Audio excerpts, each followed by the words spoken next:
because in my tertiary education, studying physiotherapy or doing my master's in exercise science, which was focusing on strength and conditioning, I don't think I've had any lectures on running mechanics, come to think of it. Most of that's really come through Yeah, knowledge that you've brought to my attention. it's a really big thing that I think has developed. Particularly, it's probably been the last 10 years, but it has really exploded, especially in the speed world.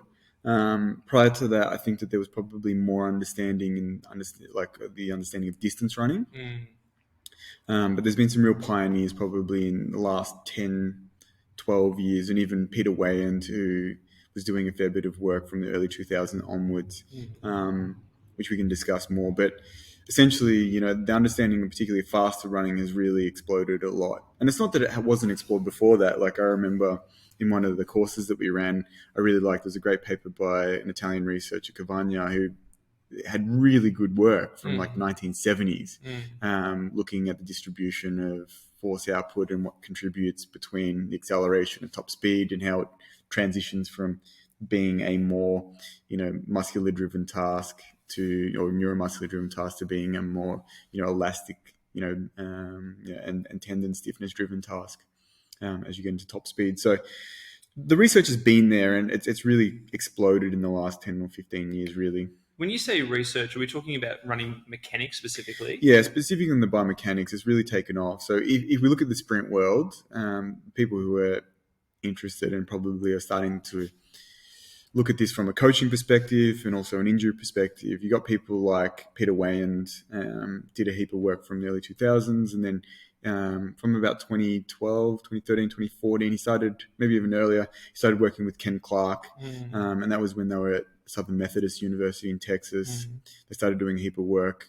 For people interested, there's some YouTube videos. It's called SMU Speed Lab videos of them using it. Oh, yes. Yeah. So they used like a motorized treadmill that allowed them to take force contacts and start giving some better information there. And then there's been a heap of work from JB Moran, probably from sort of mid 2000s. He started looking more into this stuff, and then they had a seminal paper on the mechanical determinants of speed in 2012, where they particularly used. He's based in France, and so they used the study using a French athlete who ran 992, Christophe Lemaitre, and they were starting to see, okay, there's actually some really significant mechanical things that these athletes do when they compared him to runners that were running sort of 10.5, 10.6. Yeah. Well, actually, that's a question I don't think I've ever asked you, because the model of running mechanics I've learned is really from what you've taught me. But are there different philosophies of running mechanics and how you get someone to run fast? Yeah, there's different schools of thought, but you got to put it into context. And I heard a coach talking about this recently, who's one of the top coaches in the world. A lot of people will use what sprint coaches do to develop speed. But you got to remember, they're not coaching pure speed. What they're coaching is the 100 meters or 60 meters. So it actually in itself is its own event. If you're just coaching someone to run at maximum speed, that's not the same as running a 100-meter race and being successful in a 100-meter race. Sure. So there's different things that are involved in that. But yeah, so there's a few different schools and a few different, people call it sort of trees of knowledge that they come down. And most of them, have, as I said, have been pretty heavily developed through different coaching arms.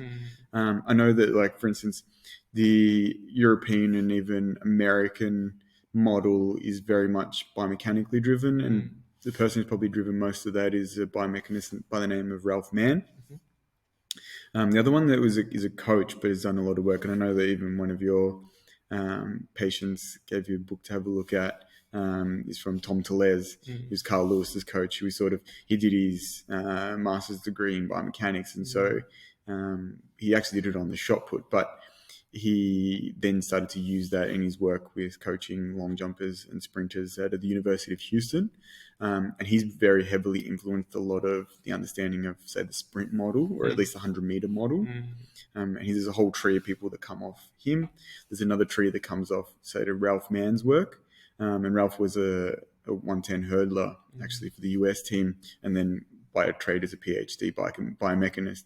So if people are interested in the actual nuts and bolts of more sprint events and understanding, the the different spatiotemporal factors such as like stride length and stride frequency. The numbers you see with that. Ralph's got a number of editions of a book that sort of around sprinting and hurdling. Yeah.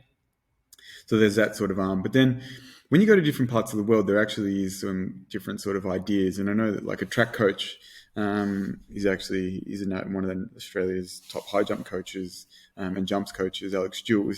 He spent a lot of time in Japan, and he was explaining to me last year when we were in Japan that the Japanese model is very much around using free energy and falling.